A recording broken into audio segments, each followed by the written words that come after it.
हिंदी कहानी Sahastradhara.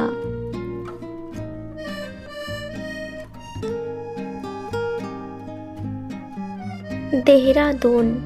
Road map के मुताबिक तो मैंने ठीक ही सड़क पकड़ी थी, फिर भी ज़्यादा आगे बढ़ने से पहले आश्वस्त हो जाना बेहतर समझा। सुबह होने से पहले का धुंधलका अभी काफ़ी शेष था। सड़क पर किसी कुत्ते तक का नामो निशान नहीं था। पीठ पर लदा अपना बैगेज मैंने सड़क के किनारे वाले पार्क की एक बेंच पर रखा और हल्का फुल्का व्यायाम कर समय बिताने लगा। काफ़ी देर बाद पैंट शर्ट पहने एक आकृति जॉगिंग करती हुई पार्क की ओर आती दिखाई दी। कुछ ही देर में वह काफ़ी नज़दीक आ गई। यह एक पहाड़ी लड़की थी। पार्क में मुझे व्यायाम करता देख किंचित आश्चर्य की रेखाएं उसके माथे पर उभरी, लेकिन जाहिराना तौर पर वह सामान्य तरीके से पार्क में दाखिल हुई और जॉगिंग करने लगी। Excuse me. दूसरे चक्कर में वह मेरे निकट से गुजरी तो मैंने टोका। वह रुक गई। सहस्त्रधारा जाना है मुझे, मैं बोला। ठीक जगह रुके हैं आप, वह बोली। पहली बस ठीक 6 बजे यहाँ से गुजरेगी। लेट तो हो गई तो मैंने शंका जाहिर की। पिछले 5 सालों में तो कभी नहीं हुई, वह उपहास पूर्वक बोली। यानी कि पिछले 5 सालों से आप लगातार यहाँ जॉगिंग कर रही हैं। उसके रवैये को दरकिनार कर मैंने पूछा। So what. मेरी बात पर उसका चेहरा एकदम से गर्म हो गया। डोंट बी एंग्री, यूं ही पूछ लिया मैंने तो। मैं बोला, मुझे आप सिर्फ रोडवे बता दीजिए, पैदल जाना चाहता हूँ। पैदल? उसने आश्चर्यपूर्वक मुंह खोला। शक्ल सूरत से तो घुमक्कड़ नहीं नजर आते आप। तब मैंने पूछा, सच बता दूं? हाँ, नहीं, आपकी तरह नक चढ़ा नहीं हूँ मैं। उठाई कीर। मेरी बात को सुनते ही वह थोड़ा हंसकर बोली, यह काम भी तो कोई घुमक्कड़ ही कर सकता है मैम। मैंने भी मुस्कुराकर कहा, बहुत हो लिया। एक ही स्थान पर लेफ्ट राइट कूदना शुरू कर, वह चुटकी बजाती हुई बोली। बाकी गप सहस्त्रधारा पर फूटी है। सहस्त्रधारा पर मतलब? वहाँ पर फैंसी आइटम की एक छोटी सी दुकान है हमारी, वह बोली। 6 बजे वाली बस से जाकर रोजाना मैं ही खोलती हूँ उसे। 9 बजे डैडी पहुँचते हैं तब लौटती हूँ। मेरे सामने उसका यह दूसरा रूप खुला। मन हुआ कि उससे और बातें करूँ। अंधेरे पर सुबह से पहले का उजाला हावी होता महसूस होने लगा था। वहाँ रुके रहने का मतलब था पैदल यात्रा की अपनी आकांक्षा को छोड़ देना। यह मुझे उचित नहीं लगा। आप अगर लड़का होती तो आपसे आज अपने साथ पैदल चलने का आग्रह जरूर करता। कुछ सोचते हुए मैंने कहा, लड़का? खुद के लड़का होने पर बड़ा घमंड है आपको। मेरी बात पर इस बार वह पूरी तरह बिफर गई। तिब्बत की बेटी हूँ, आपसे ज़्यादा तेज और ज़्यादा दूर तक पैदल चल सकती हूँ मैं। हम लोगों के बारे में आइंदा इतना कम न सोचना। बाप रे, बड़ी खतरनाक लड़की है। उसके तेवर देखकर मैंने सोचा सीधा साधा मजाक तक बर्दाश्त नहीं है इसे। ओके। विषय को तुरंत बदलते हुए मैंने उससे विदा ले लेना ही बेहतर समझा। बोला, आपकी दुकान पर मिलता हूँ। Good day.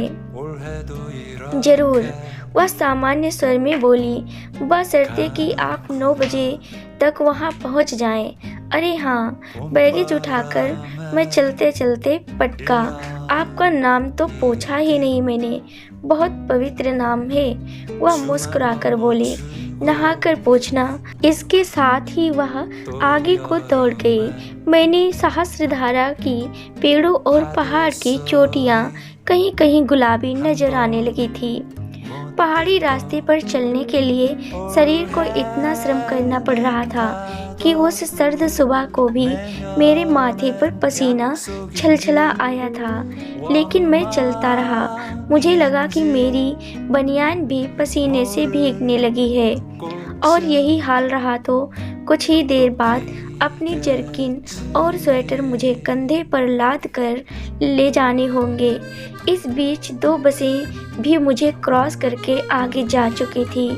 मेरी अगर यही रफ्तार रही तो 9 क्या 10 बजे तक भी सहस्त्रधारा नहीं पहुंच पाऊंगा।